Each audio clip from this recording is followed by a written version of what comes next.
Quem conta pra gente como foi essa vitória do Flamengo é o nosso repórter, o Felipe Facincani.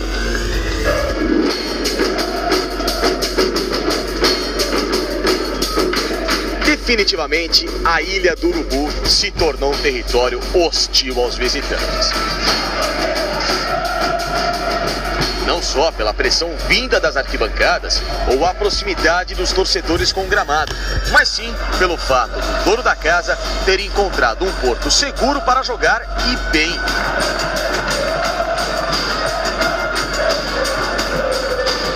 Ainda mais quando do outro lado o rival vivia o pior momento da temporada, sem vencer a 5 jogos, com o principal nome do ataque, Lucas Prato, em jejum de 5 partidas e numa semana de mudanças de peças no elenco. Era natural que com este cenário, o embalado Flamengo, 100% em casa em 3 jogos, invicto a 6 duelos, dominasse o São Paulo. Tanto que, desde o apito inicial, o rubro-negro encurralou o tricolor no campo de defesa. O estreante Petros pouco produzia para melhorar a saída de jogo. E o quarteto Diego, Everton Ribeiro, Everton e Guerreiro trabalhava facilmente sobre a retranca paulista, que até se segurou bem diante da posse de bola flamenguista. O único problema é que num time de tanto recurso técnico, não se pode brincar com a sorte como fez o estreante da tarde. A falta cometida na boca do gol, ainda mais em favor de uma camisa acostumada a ter grandes batedores, só poderia resultar nisso aí. Gol de Guerreiro para desespero do pressionado técnico Rogério Ceni.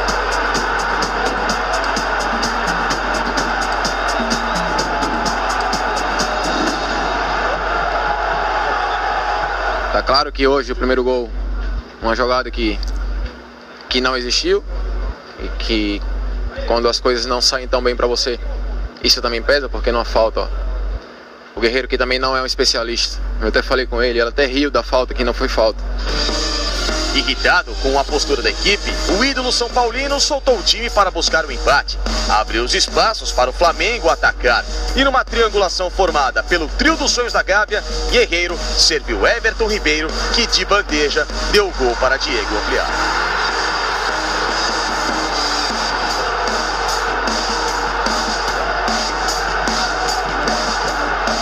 Feliz pelo gol, mas sem dúvida nenhuma é um gol que eu fiz nesse caso, mas que com certeza demonstra a qualidade da equipe, dos jogadores envolvidos, né? No caso o Paulo, Everton Ribeiro, um passe açucarado ali. Com a vantagem, o Flamengo mudou a estratégia na etapa final. Deixou o São Paulo correr em busca do empate com o time exposto e passou a contra-atacar. Com as entradas de Denilson e Wellington Ney, o rival até criou boas chances com Prato e Cueva.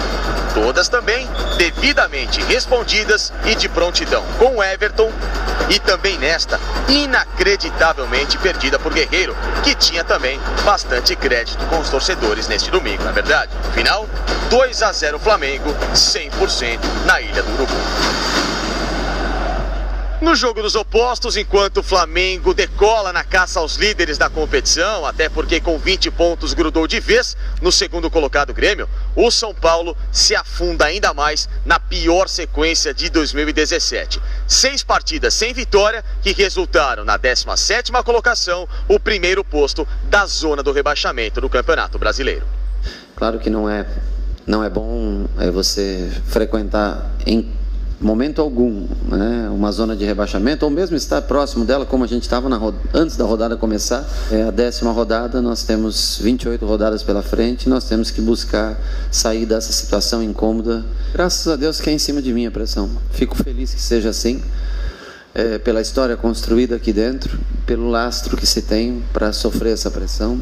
Eu já ganhei muitos títulos aqui dentro, já sofri muitas decepções em derrotas aqui dentro, só que hoje o futebol brasileiro parece estar mais equilibrado. Tá aí o Rogério Ceni, o Rodrigo Bueno já vai comentar aqui o que ele viu nesse clássico Flamengo e São Paulo, mas antes disso, a gente sempre deixa o convite pra galera aqui mandar o vídeo no WhatsApp, né? Roda aí, coloca aí o telefone, que o pessoal pode mandar o vídeo, porque esse aí é o gol enviado pelo Rafael Adum, de Niterói, olha lá, ó. Que ângulo, hein? Que privilégio. Imagine o que o Renan não estava ouvindo. Ah lá. E a festa da galera, hein? Sabe, nessa posição era uma falta mais pro Everton Ribeiro. Falta mais pra canhoto.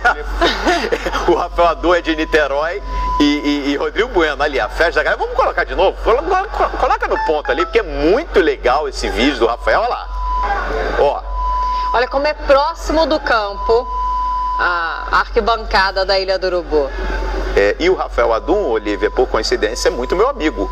E aí, selecionando os vídeos lá da galera aqui do Bom Dia Fox, esse aí, ele me mandou até um WhatsApp, ó, tá muito bacana, dá uma olhada no vídeo.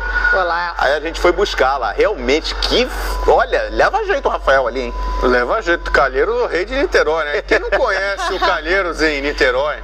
Que bacana, e a festa da galera, e esse resultado aí, Rodrigo Bueno? Olha, previsível, né? Porque o Flamengo, no seu estádio, né? Se bem que é da Portuguesa, mas a Ilha do Urubu é 100% o Mengão. Então, um completo favorito para o jogo e confirmou isso ainda no primeiro tempo. Talvez o Flamengo tivesse um pouquinho mais de vontade, poderia ter feito um placar mais elástico na segunda etapa. Engraçado, o São Paulo, em alguns momentos, especialmente no segundo tempo, até teve posse de bola, como normalmente tem, roda a bola, mas pouco finaliza, pouco ameaça, pouco tem uma dificuldade grande de penetrar. Até finaliza em alguns jogos, o São Paulo joga bem, jogou bem contra o Atlético Paranaense na Arena da Baixada, não fez gol. Contra o Atlético Mineiro fez até um bom jogo, perdeu. Contra o Flamengo não foi um jogo desastroso do São Paulo, né? Pra quem tá achando que o São Paulo tá em processo de desmanche e tudo mais, o Rogério Ceni não tem o controle do time, não tem padrão tático. O São Paulo fez ali mais ou menos o que se esperava dele. Agora a situação passa a ser muito desconfortável pro São Paulo, que entrou na zona do rebaixamento. O Flamengo, eu acredito, ainda tem elenco, não preciso nem dizer, né?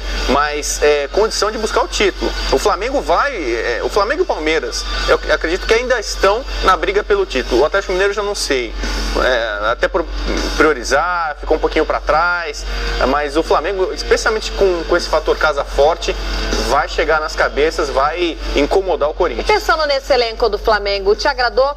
Porque foi a primeira vez que o Everton Ribeiro jogou na Ilha do Urubu, o técnico Zé Ricardo tinha o elenco todo à disposição, ele colocou o Guerreiro, o Everton de um lado, o Everton Ribeiro do outro e o Diego um pouquinho mais atrás, trabalhando, servindo esse trio ali na frente. Gostou?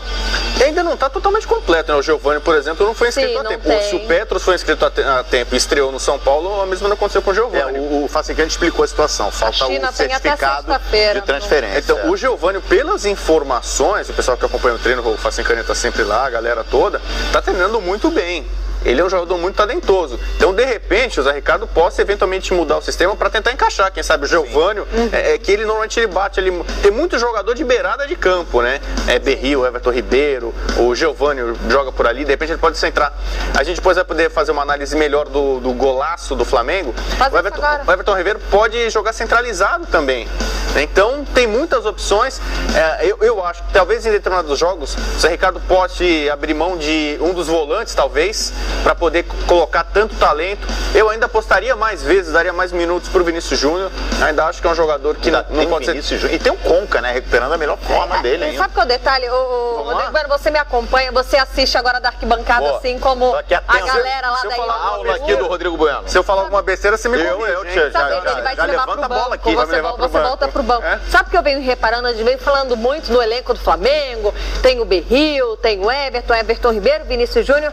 E na maioria das vezes, o Conca, óbvio, não teve tempo hábil ainda de ficar uma partida muito inteira. Tempo parado, né? Mas pouco a gente acaba lembrando, pouco se fala no Conca. Mas vamos lá, professor Rodrigo Bueno com a prancheta do Bom Dia Fox agora. Eu destaquei, eu falei, um dos gols mais bonitos da rodada foi o segundo gol do Flamengo. No primeiro foi um belo gol de falta, mas no segundo gol a gente vai ver a participação dos três principais jogadores, as três principais estrelas do time do Flamengo. O Guerreiro, artilheiro, olha lá, vamos localizar todo mundo. Diego, Guerreiro e o Everton Ribeiro. Aí quando a gente monta no papel o Flamengo, o que você imagina? Everton Ribeiro aberto na direita, o Diego centralizado no meio e o Guerreiro de centroavante. Mudou. A gente vai ver, o Guerreiro sai da área, o Guerreiro tem essa capacidade, aquela história, não pensa só em fazer gol, ele trama com o Everton Ribeiro e o Diego vai fazer o gol como se fosse um centroavante. Então você vai pensar que tá tudo, na verdade, mudado. O Guerreiro não tá centroavante, o Diego tá centroavante e o Everton Ribeiro centralizado. Com a participação desses 3 principais jogadores, não necessariamente nas suas funções de origem, por isso que a gente brinca, né? Um time no papel, na verdade, no campo, as peças se movem, né? Um jogo de xadrez, as peças se movimentam. Então o Everton Ribeiro, com movimentação, tramando com o armador, entre aspas, Guerreiro, vai servir o centroavante, entre aspas, Diego. Então é um gol de puro talento. Basicamente 3 jogadores. O São Paulo, você vê, estava com a sua defesa completamente montada. O São Paulo jogou de forma muito defensiva, especialmente no primeiro tempo. Então você vê o número de jogadores do São Paulo, as linhas, né, de defesa ali montadas, armadas pelo Rogério. O Petros foi um jogador que colou muito tempo no Diego. Aqui o Diego já estava totalmente descolado dele. O Guerreiro foi marcado ora pelo Rodrigo Caio e Lugano. Os dois se revezavam na marcação do Guerreiro. O que ele faz? Ele sai da área. Agora, quando o Lugano sai da área para dar o bote no Guerreiro, abre um espaço, ele vai meter a bola no Everton Ribeiro e o Diego sozinho vai acabar fazendo a finalização, um lindo gol. E aí é talento puro, né? Ele não pensou. Ó, se a bola passa do Diego, ainda tem o Everton. Ainda tem 5 jogadores do São Paulo na área e a bola poderia ser finalizada como foi pelo Diego ou pelo Everton. Mal distribuídos ali, hein? Mal distribuídos e também mérito do Flamengo, desses jogadores que têm essa capacidade. O Guerreiro, muita gente não entendeu muito aquela frase dele. Eu sou um atacante que, pra mim, fazer o gol às vezes não é tão importante e tal. Você vê a participação dele é muito útil por isso. Aliás, ele atrai a marcação. E no último jogo, Lívia, a gente falou muito aqui, né? O Guerreiro não marcou, mas 2 assistências. Pois é. Quer dizer, o Guerreiro tem muita importância realmente para esse time do Flamengo. Nem sempre balançando as redes, mas tá também, a gente falou do Fred aqui, o Guerreiro também tá vivendo uma grande fase. Olha só, a defesa do Flamengo, as torres gêmeas, né? Hever e Rodolfo juntos pela primeira vez. E olha, a dupla foi muito bem. E agora há pouco, no Ninho do Urubu, o Hever foi quem concedeu a entrevista coletiva. É o que a gente acompanha agora aqui no Bom Dia Fox. Então, teve uma cobrança, independente de estarmos bem no Campeonato Brasileiro, a cobrança sempre vai existir por uma eliminação, até porque o Flamengo sempre entra muito forte nas competições, independente de se ela é gigantesca ou um pouco inferior, a gente tem a obrigação, por estar defendendo um grande clube, de vencer sempre. Então a eliminação, todas elas têm um peso muito grande aqui no Flamengo. Então espero que esse ano a gente possa ter mais felicidade, né, do que nós tivemos o ano passado enfrentando a equipe do Palestino, e que nós possamos dar sequência na competição, que é o nosso maior objetivo.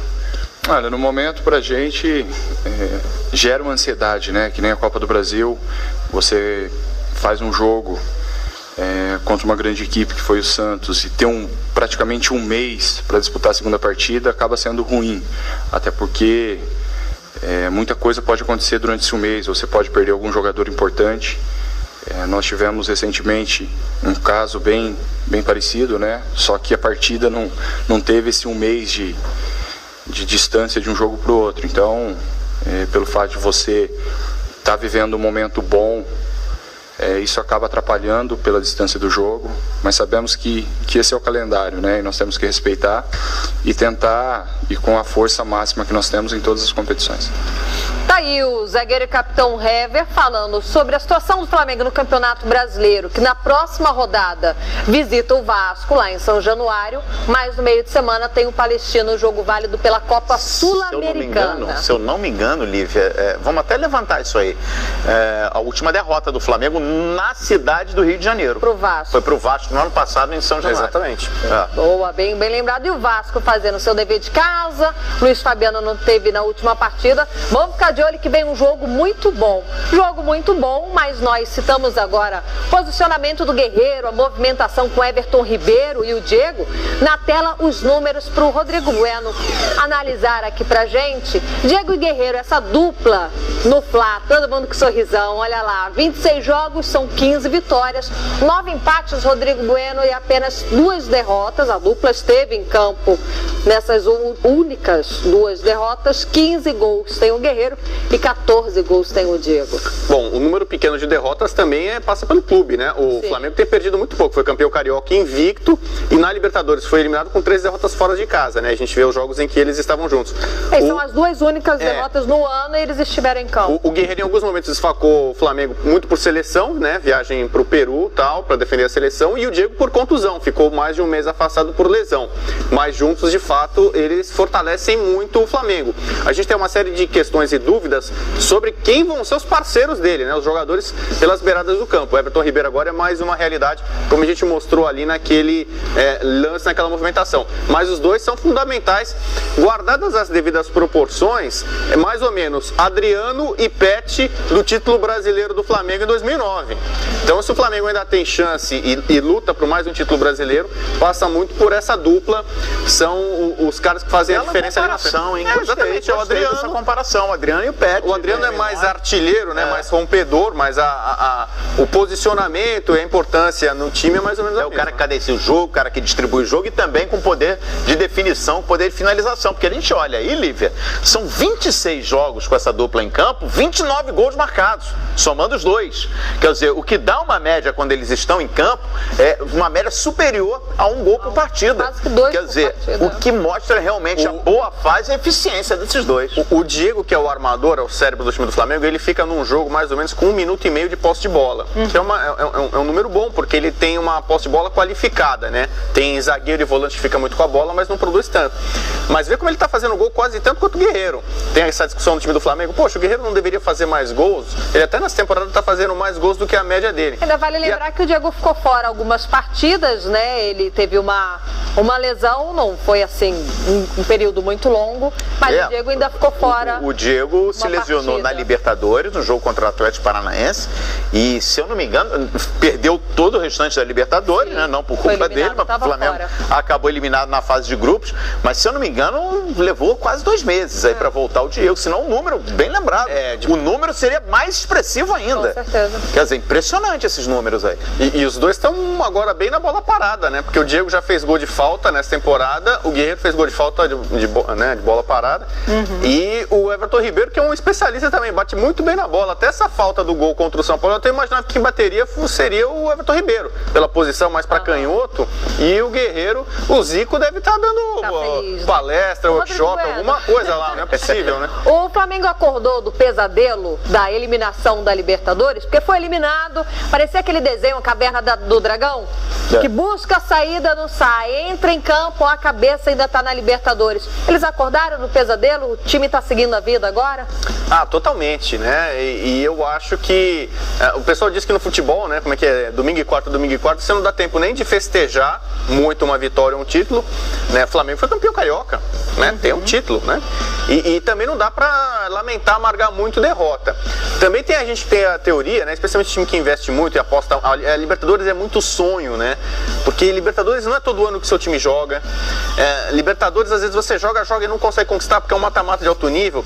Então tem um time como o Flamengo, que não ganha a Libertadores desde 81, quem é flamenguista com menos de 40 anos não viu o Flamengo ser campeão da Libertadores. Então é muito sonho, é muita ambição e tal.